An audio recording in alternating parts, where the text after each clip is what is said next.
Corona का संकट जिस तरीके से समूचे देश में गहरा रहा है, जिस तरीके से राजधानी दिल्ली में हालात हैं, दिल्ली हाईकोर्ट की एक सख्त टिप्पणी आई है।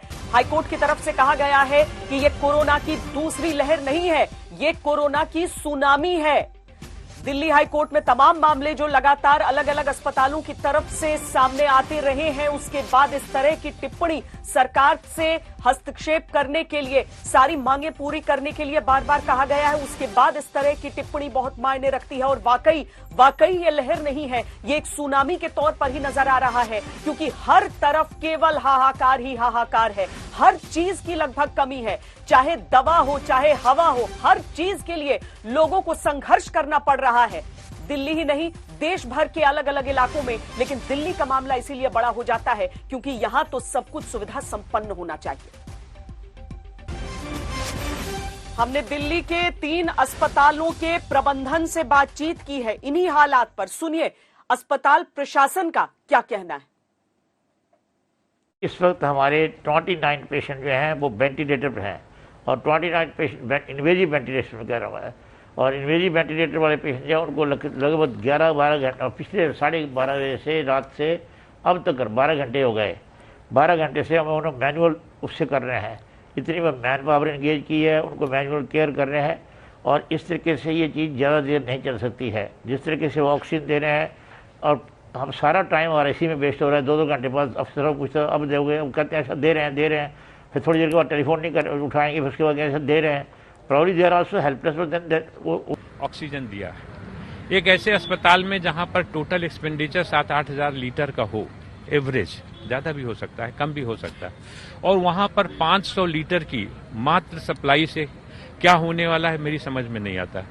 वो इमरजेंसी ये सप्लाई मात्र 45 मिनट टू 1 आवर की होगी, यानी 45 मिनट 1 घंटे में सप्लाई तो आनी नहीं है। 1 घंटे हो भी गए अभी तक, तो हम फिर वहीं पर हैं, back to the same position. आज की डेट के अंदर ये है कि जो कोरोना का पेशेंट आता है वो 95% पेशेंट को ऑक्सीजन की जरूरत होती है। नॉर्मल पेशेंट को जो नॉर्मल हॉस्पिटल में आता है तो 2% से 6% की ऑक्सीजन दी जाती है पर मिनट। और अब जब कोरोना का पेशेंट आता है 6 लीटर से लेकर 30 लीटर तक जाता है। तो जो हमारी जो कंजम्पशन है वो लगभग 11-12 गुना बढ़ गई है और प्रोडक्शन है नहीं है और सप्लाई आ नहीं रही है। सप्लाई और हाहाकार मची हुई है, ऑक्सीजन मिलते नहीं है। इवन मेरे अपने साथी जो हैं वो जो ऑक्सीजन की बात कर रहे हैं वो दूसरे अस्पतालों में, तो वो इंडस्ट्रियल ऑक्सीजन लेके जा रहे हैं क्योंकि उनके पास कोई रास्ता नहीं है। लेकिन दिक्कतों से सामना करने के लिए अब रोजाना बैठकें तो शुरू हुई हैं, रोजाना ये चीजें शुरू हुई हैं कि वो ट्रेन की वो व्यवस्था जो अलग अलग इलाकों तक ऑक्सीजन को पहुंचाए, या फिर एयरफोर्स के उन विमानों से जहां पर टैंकर ले जाए जाएं। लेकिन मामला फौरी है, इस समय जो संघर्ष है लोगों का वो फौरी है। अस्पतालों के बाहर खड़े होकर अगर आपको बेड नहीं मिल रहे हैं या फिर ऑक्सीजन के लिए हर तरफ त्राहिमाम है, तो इसका समाधान कैसे मिलेगा? एक तरफ सरकारें अपनी तैयारी कर रही हैं, दूसरी तरफ आम आदमी इस समय अगर एकदम आपात स्थिति हो तो आपको क्या करना चाहिए? कोरोना होने की सूरत में ऑक्सीजन का लेवल आपका कैसा होना चाहिए? बहुत सारे सवाल आप सबके मन में उठ रहे होंगे। इस समय 4 खास मेहमान हमारे साथ जुड़ रहे हैं। Doctor Ashok Seth, chairman Fortis Escorts heart institute, doctor Arvind Kumar, chairman centre for chest surgery Medanta, doctor Rajesh Malhotra, chief of Covid facility AIIMS, और डॉक्टर सम्राट शाह जो कि इंटरनल मेडिसिन के एक्सपर्ट हैं मुंबई से। ये सब हमारे साथ जुड़ रहे हैं। बहुत स्वागत है डॉक्टर साहब आपका। सबसे पहले मैं उन जो लोग जिन चीजों का सामना कर रहे हैं उसके बारे में जानना चाहूंगी। एक तरफ होती हैं वो समस्याएं जो हर एक अस्पताल, चाहे निजी हो चाहे सरकारी हो, सबको इसका सामना करना पड़ रहा है कि ऑक्सीजन नहीं है। ऑक्सीजन है तो बेड्स नहीं है वहां पर कि वो मरीजों को जो उनके गेट्स के बाहर खड़े हैं उन्हें भर्ती करा सके। इसीलिए मैं आप सबसे पहले ये समझना चाहती हूं कि इस समय ये स्थिति इतनी मुश्किल, इतनी विकट क्यों नजर आ रही है डॉक्टर सेठ, कि एक एक सांस के लिए लोग तड़प रहे हैं। इस बार क्या स्ट्रेन ऐसा है कि वो हर एक व्यक्ति में इसी तरह के सिम्टम्स दिख रहे हैं? अस्पतालों के बाहर सिर्फ ऐसे मरीजों की लाइन लगी है जो बहुत ज्यादा गंभीर स्थिति में दिख रहे हैं? जी हाँ, आई थिंक इस बार तो हमें एक्सेप्ट करना पड़ेगा कि ये जो जिस हिसाब से मल्टीप्लाई किया है और 400% गुना केसेस पिछले 3 हफ्ते में ही हो चुके हैं, पूरा हेल्थ केयर सिस्टम ओवरवेल्म हो चुका है ना। हेल्थ केयर सिस्टम हम हमेशा समझते थे कि बेड्स और थोड़े वेंटिलेटर्स और ये, बट जिस तरह से नंबर ऑफ केसेस हैं उसी तरह से सिवियरिटी अभी भी वही है कि 10% लोग सीवियर होंगे, 5% हाई फ्लो ऑक्सीजन या वेंटिलेटर्स पर जाएंगे, बट एज एब्सोल्यूट नंबर्स आप देख ही रहे हो कि कितने नंबर्स बढ़ते जा रहे हैं, कितनी हमारी पॉजिटिविटी रेट है, और उसके हिसाब से हेल्थ केयर सिस्टम का इंफ्रास्ट्रक्चर ओवरवेल्म हो रहा है। और इंफ्रास्ट्रक्चर में यही आता है कि वेंटिलेटर्स, ऑक्सीजन, अच्छा ड्रग्स की बात हो रही थी, अब जब ऑक्सीजन की बात होती है तो रियली अब जो हम as a doctor as an emergency में बैठे हुए हैं या वार्ड्स में बैठे हुए हैं, हमें अनफॉर्चुनेटली 50 से 100 लोगों से रोज बात करनी पड़ती है, और हमें दहशत हो रही है क्योंकि हमें उसमें हमारे रिलेटिव्स होते हैं, फ्रेंड्स होते हैं, दूसरे पेशेंट्स होते हैं, और उनकी ऑक्सीजन कम होती जा रही है, बट हम एडमिट नहीं कर पा रहे हैं। So it is an unprecedented situation, but हमने ये वेस्ट में देखा था, और वो वेस्ट के विजुअल्स फर्स्ट वेव के हमें हमेशा दहशत करते थे, बट उनके सिस्टम में ओवरवेल्म जब होता है तो फिर भी एम्बुलेंसेस होती है, पेशेंट को एक अस्पताल से दूसरे अस्पताल भटकना नहीं पड़ता है, पेशेंट को खुद बेड नहीं ढूंढना पड़ता है, सिस्टम और गवर्नमेंट उनको बेड ढूंढ के देती है, या अगर वो एम्बुलेंसेस नहीं भी तो हाई लेवल ऑफ केयर चलती रहती है। आपको याद होगा एक दृश्य जबकि 8 किलोमीटर लंबी लाइन एम्बुलेंसेस की थी अस्पताल में घुसने के लिए, बट उसमें हर पेशेंट को पूरी तरह से ऑक्सीजन और ट्रीटमेंट मिल रही थी। सो अनफॉर्चुनेटली हमारी सिचुएशन ये है कि इसमें पेशेंट्स को अनफॉर्चुनेटली जाने भी जा रही हैं, और वो जो दृश्य आप दिखाते हैं वो सही है क्योंकि हम as a doctor, as a front line worker उसको फील कर रहे हैं, बट फिर भी मैं कहता हूं कि पैनिक नहीं, हमें एज रिस्पॉन्सिबल डॉक्टर्स अभी भी पेशेंट्स को जितनी कोशिश से हम उनको घर में ट्रीट कर सकते हैं, जितनी कोशिश से उनको समझा सकते हैं, जितनी कोशिश से हम उनकी ट्रीटमेंट को एटलीस्ट स्टार्ट करते हैं, वो होम केयर और घर पे ट्रीटमेंट सबसे ज्यादा इंपॉर्टेंट है। हो सकता है कि उसमें 20-25% ऐसे लोग हैं जो कि अभी भी ट्रीटमेंट करके घर में रह के भी बेटर हो सकते हैं और सबको अस्पताल आने की जरूरत न हो। सो ये हमारी बहुत बड़ी रिस्पॉन्सिबिलिटी आ गई जिसपे कि हम कॉन्फिडेंस रखें, हम अपनी कमिटमेंट्स रखें, और हम पेशेंट्स के साथ बात करते रहें, एम्पैथी देते रहें, और अपनी तरफ से जो कर सकते हैं वो करते रहें। बट अनफॉर्चुनेटली सिचुएशन इज ऐसे हमने अपनी जिंदगी में न कभी सोचा था देखेंगे और न कभी देखी है। 40-50 साल से हम लोग सब 40 साल से इसी प्रोफेशन में हैं। It is really sometimes very distressing. नहीं, वाकई डॉक्टर सेठ, मैं तो उन सारे डॉक्टर्स के जज्बे को सलाम कर रही हूँ। एक अस्पताल में मैं गई, वहां पर एक लेडी डॉक्टर थी, वो लगभग आंसू उनके थम नहीं रहे थे क्योंकि एक ऐसे पेशेंट को उन्हें घर जाने के लिए कहना, दूसरे अस्पताल के लिए कहना पड़ा था क्योंकि उनके अपने हॉस्पिटल में 2-2 व्यक्ति एक बेड पर हैं। LNJP कल मैं वहां पर थी और मैंने देखा कि जो नोडल ऑफिसर थे वो बाहर निकलकर गार्ड से कह रहे हैं कि अब सबको आने दो, चाहे स्ट्रेचर्स पर पड़े रहे, हम आकर बाहर देख लेंगे, लेकिन किसी को लौटने के लिए कैसे कहें, हर एक व्यक्ति उसी सिचुएशन में है। डॉक्टर अरविंद, मैं आपसे समझना चाहती हूं कि अगर कोई व्यक्ति ये समझना चाहता है कि क्या उसे हॉस्पिटलाइजेशन की जरूरत है, क्या वो उस स्थिति में पहुंच चुका है। एक ऑक्सीमीटर कई लोग अपने घर में लेकर रखते हैं जो फिंगर पर रखकर पता चल सकता है ऑक्सीजन का लेवल। क्या ऑक्सीजन के लेवल को देखकर यह समझना है कि अस्पताल का रुख करना है? कोई व्यक्ति कैसे समझे कि उसे हॉस्पिटल जाना अब जरूरी हो चुका है? जी श्वेता जी, पहले तो आपके दर्शकों को मेरा सादर नमस्कार।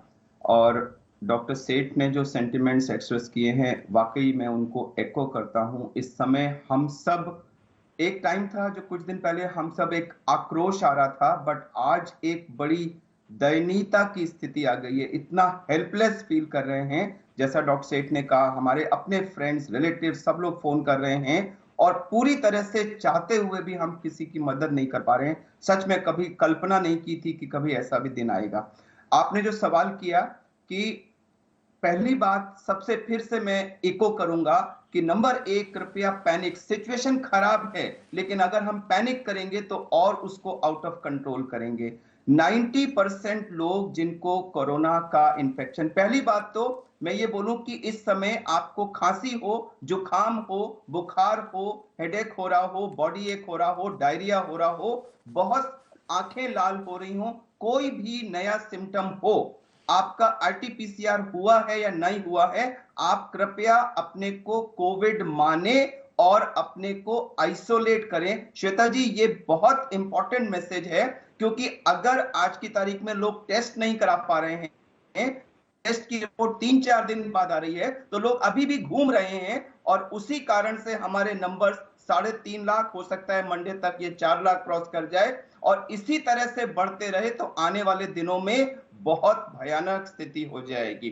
तो पहली बात, किसी को भी कोई सिम्टम डेवलप हो, आप अपने को आइसोलेट कर लें, कहीं ना कहीं से टेली कंसल्टेशन किसी डॉक्टर से करें और होम ट्रीटमेंट करें। 90% पेशेंट्स पैरासिटामोल, कुछ विटामिन, अच्छी डाइट, स्मोकिंग ना करें, ड्रिंकिंग ना करें, खाना खाते रहें, एडिक्वेट मात्रा में 2.5 से 3 लीटर फ्लूइड्स लेते रहें और रेस्ट करें और डीप ब्रीदिंग एक्सरसाइज करें। खूब गहरा सांस अंदर खींचे और खींच करके रोक लें, जितनी देर रोक सकते हैं रोक सकें इतना, और थोड़ा पॉजिटिव रहें। अगर आप टेंस होंगे तो आपके बॉडी में बैड हार्मोन्स रिलीज होंगे जो आपको मॉडरेट या सीवियर डिजीज की तरफ भेजेंगे। इतना मात्र करने से 90% लोग आराम से घर में मैनेज हो सकते हैं। ऑक्सीजन को मॉनिटर करते रहें, अगर ऑक्सीजन 94 से ऊपर है तो कोई चिंता की बात नहीं है, अगर आपका 94 से कम आता है तो जरूर आपको ऑक्सीजन की जरूरत है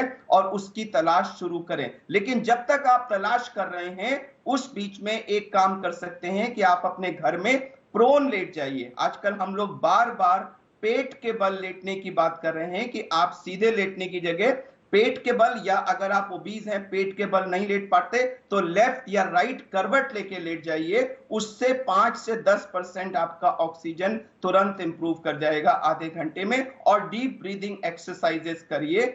92 से नीचे आने पर आपको ऑक्सीजन की जरूरत है। लेकिन एक बहुत इंपॉर्टेंट बात मैंने अभी कई लोगों के घरों में देखा है, वो सिलेंडर लेके आए और उन्होंने पूरी स्पीड से सिलेंडर को खोल दिया कि हमें इसको 100 पहुंचाना है। हमें 100 नहीं पहुंचाना है, उसको सिर्फ 94 तक ले जाना है। मिनिमम ऑक्सीजन यूज करिए। अगर 1 लीटर फ्लो देने से आपका सैचुरेशन 85 से 92 या 93 आ गया तो आपके लिए 1 से 1.5 लीटर काफी है, क्योंकि आज की तारीख में 1-1 लीटर ऑक्सीजन कीमती है। तो ऑक्सीजन को अगर पहली बात तो यूज ना करें जब तक जरूरत ना हो, होल्डिंग ना करें, और अगर 92 से कम आया है तो minimum oxygen to bring your oxygen level to 93-94 उसको यूज करें। पेट के बल लेटने की प्रक्रिया को ज्यादा से ज्यादा यूज करें। हम लोग आईसीयू में 16 से 18 घंटे तक पेशेंट्स को प्रोन वेंटिलेशन कराते हैं। तो किसी का भी ऑक्सीजन अगर कम होने लगा है तो जब तक वो ऑक्सीजन के लिए ना जाए या हॉस्पिटल के लिए जाए, अगर अपने को प्रोन बेली डाउन यानी पेट के बल लेट जाएगा तो ऑक्सीजन उसका इंप्रूव हो जाएगा। एक बात और, अगर आपको परसिस्टेंट बहुत ज्यादा खांसी आ रही है, अगर आपको ऑक्सीजन कम हो रहा है, अगर आपको अनकंट्रोल्ड डायरिया हो रहा है जो डिहाइड्रेशन की तरफ ले जाएगा आपको, बहुत हाई फीवर है, क्रोसिन से भी कम नहीं हो रहा है और आप बिल्कुल एग्जॉस्शन की तरफ जा रहे हैं, या आपको ऑल्टरेशन इन सेंसोरियम यानी कि गफलत सी होने लगी है, तो ये 5-6 रेड फ्लैग साइंस हैं जिनके होने की सूरत में होम आइसोलेशन को रोक के तुरंत हॉस्पिटल की तरफ जाने की जरूरत है। श्वेता जी। जी जी, लोगों के लिए ये चीजें स्पष्ट होना जरूरी है, क्योंकि लोगों को समझ ही नहीं आ रहा है कि सिम्टम्स कौन से हैं कि अब इसके आगे बहुत क्रिटिकल स्थिति हो सकती है। लेकिन डॉक्टर राजेश मल्होत्रा, जो ऑक्सीमीटर के जरिए जो लोग देख रहे हैं अभी या ब्रेथलेसनेस महसूस कर रहे हैं, क्या 94 के नीचे जो हो जाए, पहुंच जाए, 90 तक पहुंच जाए तो उसे हॉस्पिटल का रुख करना चाहिए, या फिर पहले जो तरीके बता रहे हैं डॉक्टर अरविंद उस तरह की चीजें इस्तेमाल हो सकती हैं, या फिर आप कहेंगे कि नहीं ऐसा नहीं करना, खतरे से खेलना हो जाएगा? जी श्वेता जी, पहली बात तो ये है कि जो जानकारी डॉक्टर अरविंद ने दी और डॉक्टर सेठ ने दी बहुत ही महत्वपूर्ण और उपयोगी जानकारी है। लेकिन मैंने ये भी देखा है कि लोग जो है उसको अगर ठीक से नहीं लगाते हैं और उसके बाद एकदम पैनिक कर जाते हैं कि अरे 90 हो गया, 89 हो गया। तो एक बात तो मैं ये बता दूं कि अगर आपको बहुत जोर से खांसी आई या आपको नौसिया हो रहा है या आप हिल डुल रहे हैं तो कई बार उसमें कुछ जरा सी देर के लिए वो ऑक्सीजनेशन कम हो सकती है, जो नॉर्मली भी होती है जब हम दौड़ते हैं या कुछ करते हैं, उसको नापते नहीं है। तो एक तो लगातार उसको ठीक से लगा के देखें कि वो कई लोग मुझे बोलते हैं कि जी ऐसा हुआ 90 है, होगी मेरी सैचुरेशन, अच्छा इसको ठीक से लगा के देखिए जरा 2 मिनट तक, बोले डॉक्टर साहब अभी 94 हो गई है। तो एक इसमें जो पैनिक का एलिमेंट है और जो घबराहट एकदम हो जाती है, तो पहली बात तो ये है कि जो अगर कम हो रहा है तो पहले ये देखें कि वाकई में कम है या उसको ठीक से लगाया नहीं है या आपको खांसी या कुछ हुआ उसकी वजह से हुआ है। दूसरी बात यह है कि जैसे बताया गया कि उल्टा लेटने से भी इसमें इंप्रूवमेंट होती है। तीसरी बात यह है कि कई बार लोग बिल्कुल ठीक ठाक होते हैं लेकिन वो सैचुरेशन देख के घबराते रहते, तो हम उनसे ये पूछते हैं कि आपको क्या ब्रेथलेसनेस हो रही है, क्या आप 1 मिनट में कितनी बार सांस ले रहे हैं। तो अगर आप 1 मिनट में 10, 12, 14, 16 बार सांस ले रहे हैं, अगर आपकी सांस की जो रेट है वो 24 बार प्रति मिनट से कम है, तो इसका मतलब आपकी जो बॉडी को ऐसी ऑक्सीजन की कमी महसूस नहीं हो रही है। तो ये भी हो सकता है कि आपने पल्स ऑक्सीमीटर ठीक से नहीं लगाया हो। तीसरी बात, जैसे ये कहा गया कि अगर लगातार ऐसा लग रहा है आपको कि सांस फूल रही है, या जो red flag sign doctor Arvind ने बताए, या सैचुरेशन ड्रॉप करना शुरू करती है और आपको लगता है कि ये ठीक से लगाने के बावजूद भी है, तो तुरंत डॉक्टर से जरूर कांटेक्ट करें, क्योंकि जितने लोगों को भी हम होम आइसोलेशन के लिए एडवाइस करते हैं उसमें कोई ना कोई उनका कांटेक्ट पॉइंट जरूर होना चाहिए जो उनको गाइड करे। अब जैसे कहा गया कि अस्पतालों में इतनी ज्यादा भीड़ है, डॉक्टर सेठ ने भी कहा बहुत से ऐसे पेशेंट हैं जो दिन रात हमें फोन करते हैं और हम फोन पे उनको समझा बुझा के, उनको तसल्ली दे के और उनको ठीक कर देते हैं। ज्यादातर उनमें से ठीक भी हो जाते हैं। हमें यह भी देखना पड़ता है कि जो व्यक्ति कंप्लेंट कर रहा है उसकी कोमोबिडिटीज क्या है, उसकी आयु कितनी है, उसको डायबिटीज है कि नहीं, उसको हार्ट प्रॉब्लम हुई है कि नहीं। ये सब चीजें जो है, जो भी आपको टेलीकंसल्टेशन से या आपको मदद कर रहा है घर पे ही रहने से, उसको ये सब निर्णय करने में सहायता करती है। तो सबसे पहली बात, जैसे कहा गया, डॉक्टर अरविंद ने भी कहा पैनिक, या डॉक्टर सेठ ने भी कहा पैनिक की बात नहीं है, अपने होशावास में रहें। अगर और जहां तक ये है, मैं आपको एक उदाहरण देना चाहूंगा। मेरे घर के पास में एक इंडस्ट्रियल एरिया है और आपने बहुत सारे व्हाट्सएप मैसेजेस देखे होंगे कि वहां पे वो ऑक्सीजन के सिलेंडर रिफिल कर रहे हैं। तो एक बहुत सारी ऐसी जगह है जो इंडस्ट्रियल एरियाज हैं जहां पे इंडस्ट्रियल ऑक्सीजन की यूनिट्स हैं, जो कि वो अपने फैक्ट्री के लिए ऑक्सीजन लोकली प्रोड्यूस करते हैं। तो ऐसे लोगों को भी आसपास जरा ध्यान रखिए, आपके घर के आसपास ऐसे लोग हैं जो ऐसे में आपको अगर जरूरत पड़े तो ऑक्सीजन से मदद कर सकते हैं। याद रखें, ऑक्सीजन हो या स्टीरॉयड हो या रेमडेसिविर दवाई हो, कोई भी दवाई हो, वो ठीक समय पे ही काम करती है। समय से पहले लेने से या अगर आपको उसकी आवश्यकता नहीं है तो उसको लेने से कोई लाभ नहीं है, और उनमें से कुछ से तो नुकसान भी हो सकता है। श्वेता जी, डॉक्टर सम्राट, अगर इन सारी चीजों को हम देखें अपने सामने, लोगों में कंफ्यूजन नेचुरली हो जाता है, और अपना कोई अगर बीमार होता है या ब्रेथलेस होता है तो उस समय लोग पैनिक करते हैं। लेकिन एक चीज जो आप सबकी बातों से सामने आ रही है वो ये कि पैनिक नहीं करना है इस समय, क्योंकि वाकई अगर व्यवस्था उस तरह से तैयार नहीं है, अगर ऑक्सीजन की कमी है, अगर अस्पतालों की कमी है, तो उस समय पैनिक करने से और स्थिति बदतर हो सकती है। पर हम आमतौर पर देखते हैं कि जब आरटीपीसीआर के टेस्ट नहीं भी आए होते हैं, 3 दिन तो खैर बड़े शहरों में, कई जगहों तो हफ्ते भर का इंतजार लोगों को हो जा रहा है और आरटीपीसीआर का टेस्ट समझ में नहीं आ रहा है कि कब तक आएगा। लोगों को लग रहा है कि सिम्टम है, पॉजिटिव है। वो कौन सी दवाएं हैं जो शुरू करनी चाहिए? क्या सचमुच में एक कोई यूनिवर्सल लिस्ट है जो सबके लिए है कि अगर आपको सिम्टम्स लग रहे हैं तो आप लेना शुरू कर दीजिए? जी, आपके दर्शकों को मैं ये क्लियर कट बताना चाहूंगा कि सबसे पहले आप पेशेंट या उसके सिम्टम को ट्रीट कीजिए, आपको रिपोर्ट को ट्रीट नहीं करना है। अगर आपको आरटीपीसीआर पॉजिटिव हो या नेगेटिव हो वो इंपॉर्टेंट नहीं है, पेशेंट के सिम्टम्स बहुत ज्यादा इंपॉर्टेंट है। जैसे मेरे कलीग ने बताया अभी आपको कि अगर आपको सिम्टम होता है तो सबसे पहले आप वो पेशेंट को आइसोलेट कीजिए। दूसरी बहुत ज्यादा इंपॉर्टेंट बात कि जैसे ही आपको समझ में आता है कि घर में कोरोना वायरस का पेशेंट है तो पैनिक बटन मत क्रिएट कीजिए। ऐसा नहीं है कि पहले दिन से ही पेशेंट सिवियर या क्रिटिकल स्टेज में पहुंच जाता है। वो पहुंचने के लिए इट्स अ ग्रेजुअल और a slow process, it gives you time मिलता है। ऐसा बहुत कम पेशेंट ऐसे रहते हैं जो पहले, दूसरे या तीसरे, चौथे दिन में कॉम्प्लिकेशन में चले जाते हैं। और आपने ऑक्सीजन सैचुरेशन की बात की, आपने ऑक्सीजन की बात की, तो मैं दर्शकों को साफ रूप से ये बताना चाहूंगा कि एक सिंपल सा इंस्ट्रूमेंट, अपना थर्मोमीटर, ओरल थर्मोमीटर, वो हैंडी रखिए। दर 4 घंटे में आपका ओरल टेम्परेचर नापते रहिए। वो अगर टेम्परेचर आपका 100 या 100 के ऊपर रह रहा है और वो कंटिन्यूसली 5-6 दिन क्रॉस कर चुका है, तब जाके आपको आपकी अप्रोच चेंज करने की जरूरत है। फिर भी पैनिक होने की जरूरत नहीं है। छठे सातवें दिन पे आप आपके डॉक्टर के नोटिस में लाइए कि हाँ सर कि मेरा ऑक्सीजन अभी तक गिरा नहीं है लेकिन टेम्परेचर 7 दिन के ऊपर हो गया है।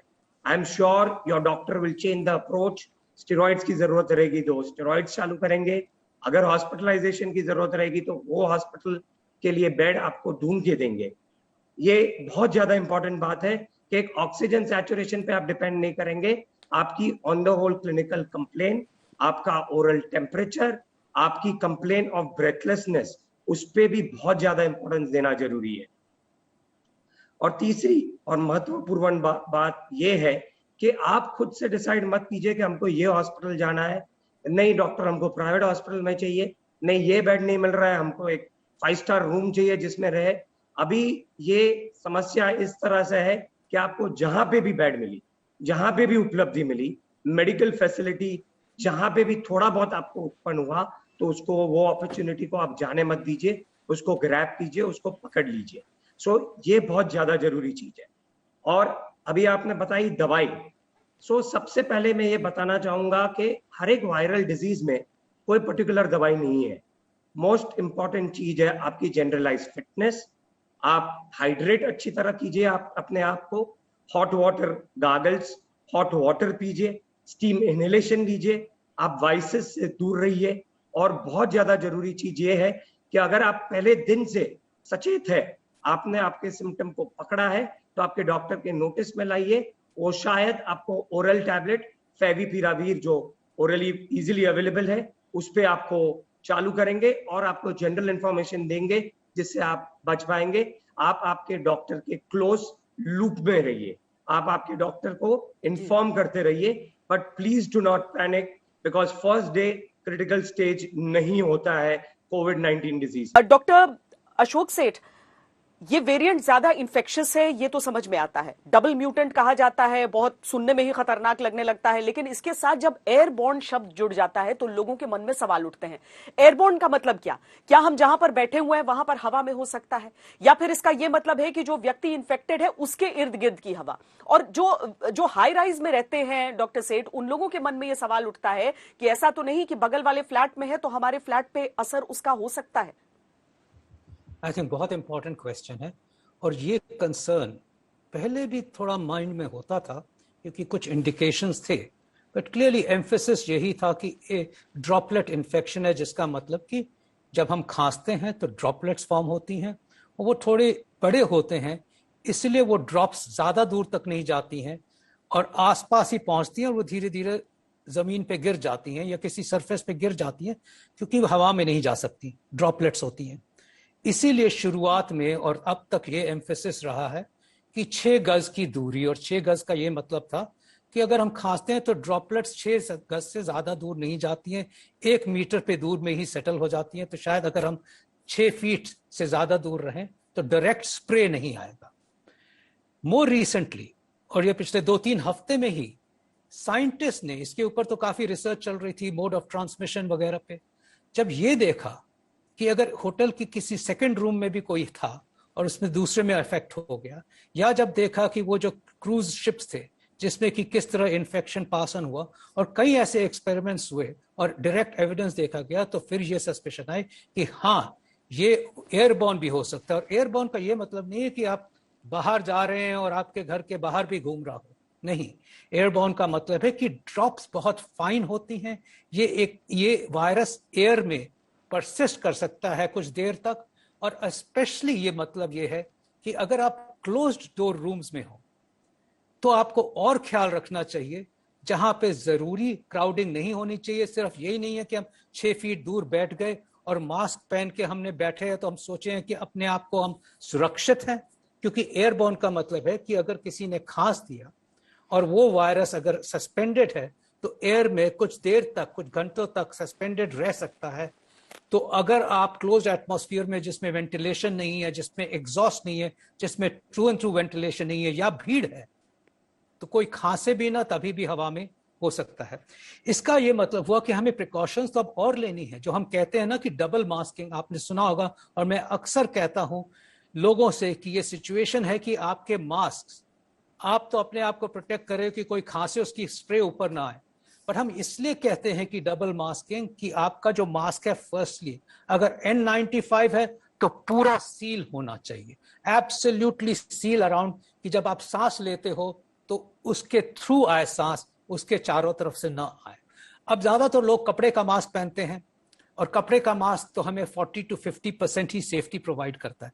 जब ड्रॉपलेट की बात आ जाती है और जब एयरबॉर्न की बात आ जाती है तो हम कहते हैं कि और सुरक्षित रहिए। जो आपने देखा होगा कि लोग 3 प्लाई मास्क पहनते हैं, और 3 प्लाई मास्क में अक्सर साइड से जगह होती है कि हवा अंदर जा सकती है, और ये सिर्फ नाक पे लटकाए रखते हैं, कई बार मुंह पे लटकाए रखते हैं, कई बार यहाँ लटकाए रहते हैं। इनफैक्ट खाते वक्त तो उतार ही देते हैं, और कई बार बोलने की वक्त उतारते हैं। इनफैक्ट क्लियरली अगर किसी ने ऐसा कर रहा है तो मैं यही कहूंगा, नहीं कि बैड बिहेवियर, ये कहूंगा आपकी सिविक रिस्पॉन्सिबिलिटी है, आप इलीगल काम कर रहे हो अगर मास्क को ठीक नहीं पहन रहे हो, क्योंकि आप अपने को तो हार्म कर ही रहे हो, बट आपको कोई आपको राइट नहीं है आप किसी और को हार्म करो, आप किसी और की मौत का आप रीजन बनो, और हो सकता है वो कहीं आपकी फैमिली ना, आपके पेरेंट्स ना हो। सो मैं डबल मास्किंग को अगेन एम्फसाइज करता हूं, इसी वजह से, एयरबॉर्न रूट की वजह से, कि ये मास्क को आप 3 प्लाई सर्जिकल मास्क को आप पहन लें, इसको दोनों तरफ से टाई कर लें कि ये ज्यादा फिट हो जाता है, और अगर ये ज्यादा फिट हो गया तो बहुत अच्छा है कि आपकी पूरी ये सील हो गई, जो नॉर्मली ये 3 प्लाई मास्क में खुली रहती है, ये सील हो गई। और इसके ऊपर आप इसको चिपका के अगर क्लॉथ मास्क पहन लेते हो तो ये डबल प्रोटेक्शन हो गई, जिससे कि आप प्रैक्टिकली अपने भी 96% सुरक्षित हो गए और दूसरों को भी 96% से ज्यादा सुरक्षित कर दिया। पर ये बहुत इंपॉर्टेंट इसलिए हो गया है कि अब हम वेरिएंट को देख रहे हैं जो बहुत ज्यादा इन्फेक्टिव है, फर्स्टली, और दूसरी एयरबॉर्न मेथडोलॉजी ऑफ ट्रांसमिशन एक रियलिटी आ गई है हमारे माइंड में। इसीलिए हम कहते हैं कि अब क्लोज स्पेसेस में ना जाओ। जब अगर कहीं ट्रैवल जरूरी है, आपका ट्रैवल करना आपकी काम की वजह से या आपकी जिंदगी की वजह से, तो आप अगर ट्रैवल कर रहे हो तो क्लोज स्पेसेस में ऐसी मास्क पहनो, काम की जगह पे डबल मास्क पहनो, और क्लियरली उसी जगह पे जाओ जहां पे कि ओपन वेंटिलेशन सिस्टम हो, जिसमें कि हवा एक तरफ से दूसरी तरफ चलती है, और ऐसी जगह पे ज्यादा न रहो। क्लियरली हमें बचना है इस वेरिएंट वायरस से, जिसकी इन्फेक्टिविटी बहुत ज्यादा है, और हमें एक ही चीज बचा सकती है बाय द वे, इमीडिएटली और इस टाइम पे भी हमें कोविड अप्रोप्रिएट बिहेवियर भी बचा सकता है। अगर हम डबल मास्किंग करते हैं तो हम चेन ऑफ ट्रांसमिशन को तोड़ते हैं। ये जो हमें दहशत दिख रही है चारों तरफ, अगर हमने चेन ऑफ ट्रांसमिशन को नहीं तोड़ा तो ये बढ़ सकती है, और अगर जो हमने चेन ऑफ ट्रांसमिशन को तोड़ा अपने कोविड अप्रोप्रिएट बिहेवियर से, अपनी रिस्पॉन्सिबिलिटी से, अपनी दूसरों की तरफ अपनी रिस्पॉन्सिबिलिटी समझ के, तो हम इसको कॉन्कर कर सकते हैं 2 से 4 हफ्ते में। आज नहीं, कल नहीं, बट 2 से 4 हफ्ते में। So I think it is very important कि आप ये सब समझें और इस सब मेथडोलॉजीज का क्लियरली पालन करें। ये आपके हाथ में है, ये हमारे हाथ में है, इसमें गवर्नमेंट का कोई लेना नहीं है, ये हमारी रिस्पॉन्सिबिलिटी है, ये हमारी सिविक जो अपने हाथ में है कम से कम वो तो हम शुरू कर सकते हैं। अब तो हो गई है जी। डॉक्टर अरविंद कुमार, चेस्ट के इन्फेक्शंस जब होते हैं तो बीमारी चाहे जो भी हो, अमूमन सिम्टम्स एक से देखने के लिए मिलते हैं। इस समय जो ये डबल म्यूटेंट या फिर ये जो नया बंगाल वेरिएंट आया है, ट्रिपल म्यूटेंट जिसे कह रहे हैं, क्या सिम्टम्स सेम है जैसे पहली लहर में था, या फिर कुछ ऑर्डर ऑफ सिम्टम्स? लोग कैसे समझें कि ये कुछ अलग है, या फिर आपको लगता है कि उसे समझने की आवश्यकता नहीं है, अगर कोई भी इन्फेक्शन है तो उसका ट्रीटमेंट जैसा कि कहा था आपने कि कोरोना समझ के करें? और एक और चीज कि डबल मास्किंग से हम नाक और मुंह तो ढक रहे हैं, लेकिन क्या हमें आंखों का भी प्रोटेक्शन जरूरी है? क्या वो जो ग्लासेस होते हैं या फिर जो फेस शील्ड है वो भी उतना ही जरूरी है अभी? जी, मैं पहले सिम्टम्स का बता दूं कि जो पिछले साल वेरिएंट था उसमें एक तो उसकी इन्फेक्टिविटी इस बार के वेरिएंट से कहीं कम थी। पिछले साल आपने नोट किया होगा कि फीवर यूजुअली 5 दिन के आसपास रहता था, और जो डायरिया वगैरह के सिम्टम्स थे इतने ज्यादा थे, लेकिन इतने ज्यादा नहीं थे, और बच्चों को बहुत कम इन्वॉल्व किया था। ज्यादा इन्वॉल्वमेंट हमारी 49+ पॉपुलेशन में हुआ था। इस साल जो सबसे बड़ा डिफरेंस है कि एक तो इन्फेक्टिविटी बहुत ज्यादा है। पिछले साल कई एग्जांपल्स थे जहां फैमिली में एक मेंबर को हुआ, उसने अपने को आइसोलेट किया, एक ही घर में रहते हुए बाकी मेंबर्स बच गए, उनको नहीं हुआ। इस बार कहीं भी किसी भी फ्रेंड का कहीं किसी का फोन आता है, एक मेंबर इन्फेक्ट होता है और 2-3 दिन के अंदर उस घर में, उस फ्लोर पे या आसपास के फ्लोरों में रहने वाले पूरे खानदान 15-15, 20-20 लोग एक साथ हो रहे हैं। तो पहला difference, it is highly infectious. जहां तक डेथ का सवाल है, इंग्लैंड से जो ब्रिटिश वेरिएंट का डेटा आया था, उसमें उन्होंने ये कहा कि ये काली हाईली इन्फेक्शियस नहीं है, इसकी मोर्टेलिटी भी ज्यादा है पिछले वाले वेरिएंट से। हमारे यहां से भी मुझे लगता है जो ट्रेंड, अभी हार्ड डेटा नहीं है, जो ट्रेंड इमर्ज हो रहा है, मुझे लग रहा है मोर्टेलिटी भी ज्यादा है।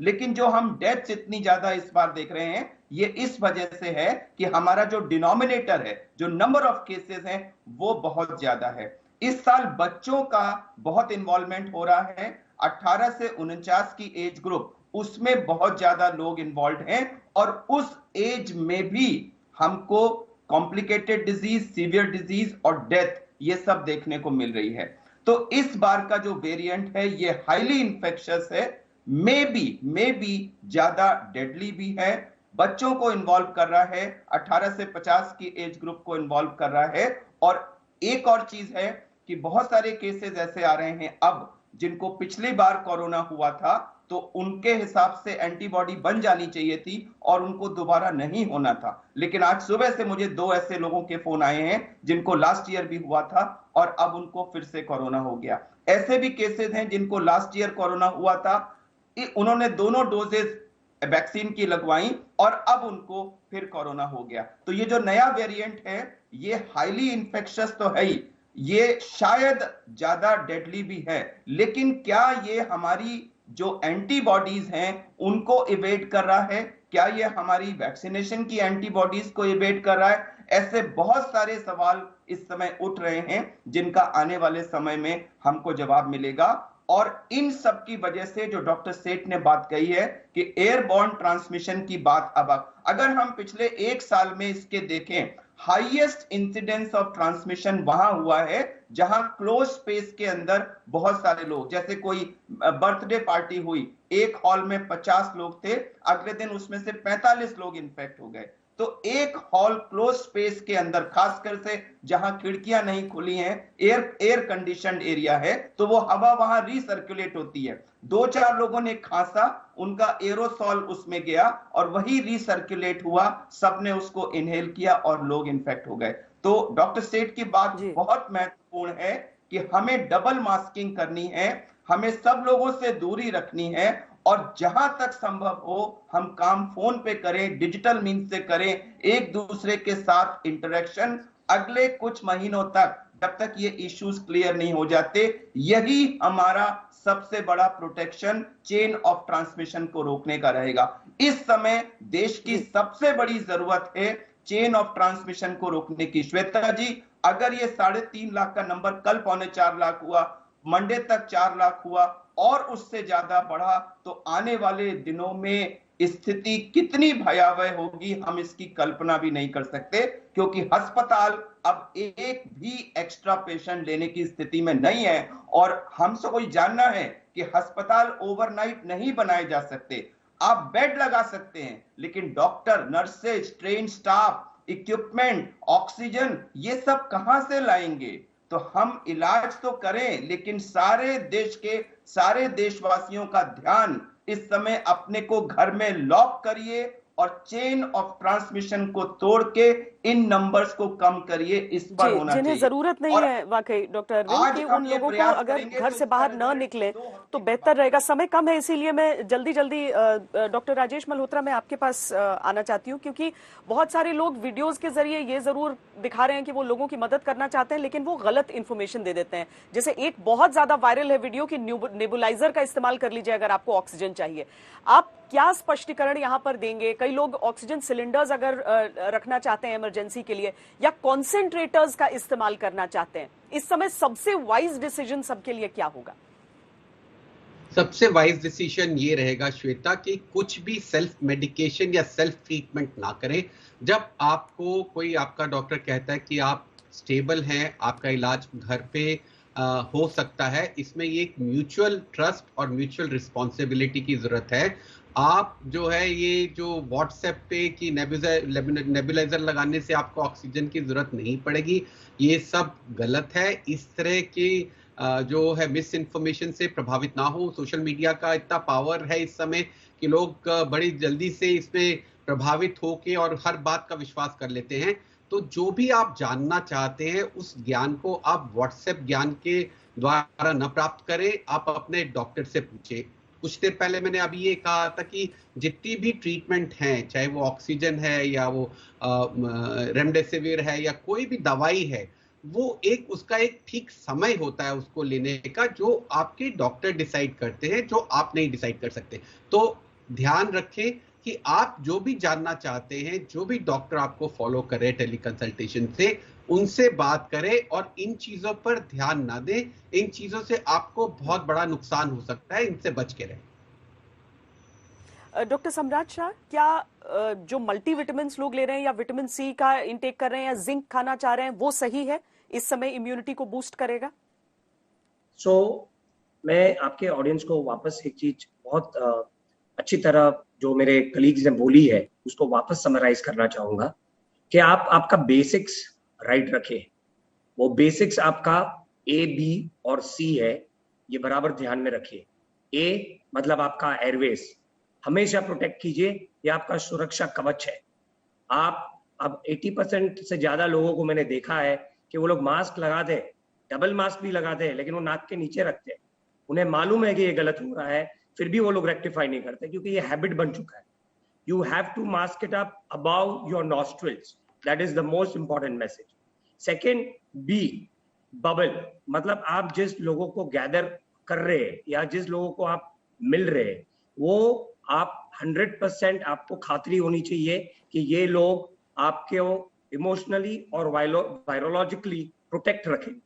और सी मतलब कॉन्ट्रैक्ट या कॉन्टैक्ट्स, जो आपके बबल में घूम रहे हैं, अगर उन्हें कोरोना वायरस होता है तो आप उनको इजीली कॉन्ट्रैक्ट ट्रेस कर सकते हैं। उसके अलावा जो आपने मुझे सवाल पूछा कि आप विटामिन लेना चाहिए, वापस से मैं वही दोहराना चाहूंगा कि हेल्दी न्यूट्रिशन और हाइड्रेशन ये दोनों बहुत ज्यादा मायने रखता है। हाँ जी, विटामिन का भी दौर चल रहा है, people are into nutrients, micronutrients and vitamin C और जिंक ने बताया हुआ है in theories and statistics and papers के there is a possibility that it can stabilise your endothelial function, और जिससे आपको क्लॉट होने की जो संभावना है वो स्वाभाविक रूप से थोड़ी कम हो सकती है। तो उस हिसाब से आप विटामिन लीजिए, कोई नुकसान नहीं है, बट दैट डजंट मीन कि आप आपका हाइड्रेशन और न्यूट्रिशन कॉम्प्रोमाइज करें।